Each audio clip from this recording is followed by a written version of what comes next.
안녕하십니까. 나눔 가족 여러분. 3월 11일 화요일 매일 성경 나눔 시간을 함께 가지도록 하겠습니다. 오늘 저희가 나눌 말씀은 누가복음 10장 25절에서부터 42절까지 말씀입니다. 누가복음 10장 25절에서 42절까지 말씀, 가능하신 분들은 저와 함께 읽도록 하겠습니다. 어떤 율법 교사가 일어나서 예수를 시험하여 말하였다. 선생님, 내가 무엇을 해야 영생을 얻겠습니까? 예수께서 그에게 말씀하셨다. 율법에 무엇이라고 기록하였으며 너는 그것을 어떻게 읽느냐? 그가 대답하였다.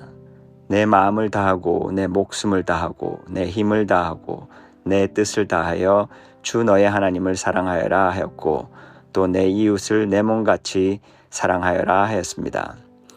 예수께서 그에게 말씀하셨다. 내 대답이 옳다. 그대로 행하여라. 그리하면 살 것이다. 그런데 그 율법 교사는 자기를 옳게 보이고 싶어서 예수께 말하였다. 그러면 내 이웃이 누구입니까? 예수께서 대답하셨다. 어떤 사람이 예루살렘에서 여리고로 내려가다가 강도들을 만났다. 강도들이 그 옷을 벗기고 때려서 거의 죽게 된 채로 내버려 두고 갔다. 마침 어떤 제사장이 그 길로 내려가다가 그 사람을 보고 피하여 지나갔다. 이와 같이 레위 사람도 그곳에 이르러 그 사람을 보고 피하여 지나갔다. 그러나 어떤 사마리아 사람은 길을 가다가 그 사람이 있는 곳에 이르러 그를 보고 측은한 마음이 들어서 가까이 가서 그 상처에 올리브 기름과 포도주를 붓고 싸맨 다음에 자기 짐승에 태워서 여관으로 데리고 가서 돌보아 주었다. 다음 날 그는 2데나리온을 꺼내어서 여관 주인에게 주고 말하기를 이 사람을 돌보아 주십시오. 비용이 더 들면 내가 돌아오는 길에 갚겠습니다 하였다. 너는 이 세 사람 가운데서 누가 강도 만난 사람에게 이웃이 되어 주었다고 생각하느냐? 그가 대답하였다. 자비를 베푼 사람입니다. 예수께서 그에게 말씀하셨다. 가서 너도 이와 같이 하여라.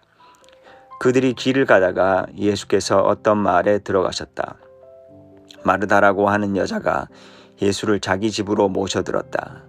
이 여자가 마리아라고 하는 동생이 있었는데 마리아는 주님의 발 곁에 앉아서 말씀을 듣고 있었다. 그러나 마르다는 여러 가지 접대하는 일로 분주하였다. 그래서 마르다가 예수께 와서 말하였다. 주님, 내 동생이 나 혼자 일하게 두는 것을 아무렇지 않게 생각하십니까? 가서 거들어 주라고 내 동생에게 말씀해 주십시오. 그러나 주님께서는 마르다에게 대답하셨다. 마르다야, 마르다야, 너는 많은 일로 염려하며 들떠있다. 그러나 주님의 일은 많지 않거나 하나뿐이다. 마리아는 좋은 몫을 택하였다. 그러니 아무도 그것을 그에게서 빼앗지 못할 것이다. 오늘 본문의 28절까지 등장하는 율법 교사의 질문, 무엇을 해야 영생을 얻겠습니까? 그리고 이어지는 예수님의 대답, 하나님을 사랑하고 이웃을 사랑하며 살아야 한다는 이 이야기는 다른 공간 복음서에서도 찾아볼 수 있습니다. 그런데 이어지는 29절에서 율법 교사가 던진 질문은 누가복음에만 등장을 합니다. 누가는 이 율법 교사가 어떤 의도로 이 질문을 했는지를 설명해 줍니다. 그렇다면 누가가 이 이야기를 통해 우리에게 전하고자 하는 메시지도 어렵지 않게 발견할 수 있을 것입니다. 다시 말해 우리가 주목해야 할 것은 내 이웃이 누구입니까? 라는 질문 자체가 아니라 그 질문의 의도와 예수님의 대답이 갖는 의미라는 것입니다. 선한 사마리아인이라는 이름으로 잘 알려진 이 이야기는 마치 유치원 도덕 시간에 나올 법한 질문과 답처럼 굉장히 단순해 보입니다. 어려움을 당한 사람에게 누가 이웃인가라는 질문에 도움을 준 사람이라고 답하는 것은 어렵지 않은 상식입니다. 그러나 예수님께서는 그저 그 상식적이고 도덕적인 가르침을 주신 것이 아니라 율법 교사의 의도에 도전하는 답변을 주셨습니다. 그 도전의 의미를 발견하는 것이 더 중요한 것이라고 생각이 듭니다. 그래서 본문을 보면 율법 교사는 자기를 옳게 보이고 싶어서 이 질문을 했다고 이야기하고 있습니다. 그는 스스로 율법적으로 올바른 이웃 개념을 가지고 있고 자신이 이웃 사랑을 잘 실천하고 있다고 생각했습니다.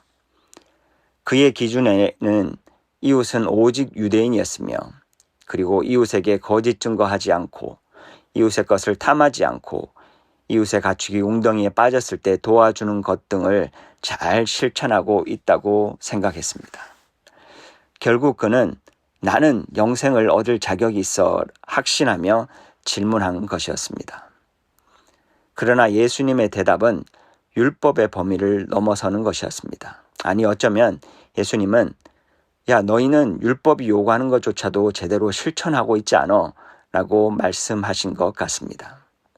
그 이유는 그 길을 지나가던 제사장과 레위인은 부정한 시신을 만지면 성전에서 제사 드리는 의무를 감당할 수 없다라는 그들 나름대로의 합리적인 이유를 댈 수 있었을 것입니다. 그런데 우리가 내용을 살펴보면 그들은 예루살렘으로 가는 중이 아니라 모든 것을 마치고 여리고 방향으로 가는 중이었습니다. 그리고 길가에 쓰러진 사람이 자신들이 배쳐가던 그 사마리아인인지 그리고 어떤 상황인지 제대로 알지 못하는 상황 가운데 지나쳐 버린 것입니다. 그들은 자신만의 논리와 확신 속에서 행동을 하고 있었다고 이야기하는 것이 옳은 표현일 것입니다. 그래서 이 이야기를 통해 예수님께서는 율법 교사에게 이렇게 도전하시는 듯합니다. 네가 강도를 만나 죽어가는 사람이라면 그런 너를 누군가가 율법을 넘어서 도와주지 않는다면 너는 죽을 수밖에 없다. 즉, 이 이야기 속 강도를 만난 사람은 바로 율법 교사였으며 기꺼이 이웃이 되어 율법을 뛰어넘는 도움을 준 사마리아인이 바로 예수님을 상징하는 것입니다.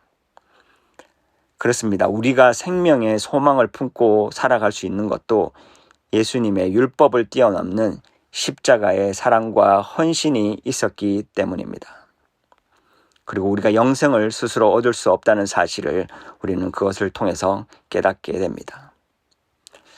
오늘 혹시 우리는 우리만이 가지는 자기 합리화의 선을 어디엔가 두고 있지는 않습니까? 자기 중심적이며 자기 의로 가득 차서 배척으로 가득 찬 율법 교사의 모습에서 오늘 우리의 모습을 발견하지 않습니까? 예수님은 그 경계를 넘어서 은혜의 강가로 나오라는 도전을 오늘 우리에게도 동일하고 주고 계십니다. 계속해서 이어지는 마르다와 마리아의 이야기는 언뜻 보면 앞선 사마리아인 이야기와 연관이 없어 보입니다. 적어도 표면적으로는 말이죠. 그리고 우리는 이 이야기를 단순히 교회에서 분주하게 여러 가지 사역을 하기보다는 말씀을 듣고 배우는 것이 제일 중요해 라는 1차원적인 결론으로 받아들이곤 합니다. 그러나 이 이야기 또한 앞선 이야기와 같은 맥락에서 인간이 만들어 놓은 울타리를 허무시고 모든 일을 초대하시는 하나님의 은혜를 보여주는 것이라 생각이 듭니다. 예수님 당시의 유대 문화에서는 남녀의 역할이 명확히 구분되어 있었습니다.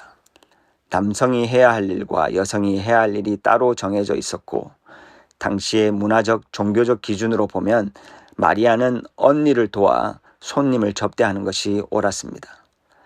그러나 마리아는 지금 예수님의 발치에 앉아 랍비와 제자의 관계, 즉 오직 남성에게만 허용된 역할을 하고 있었습니다.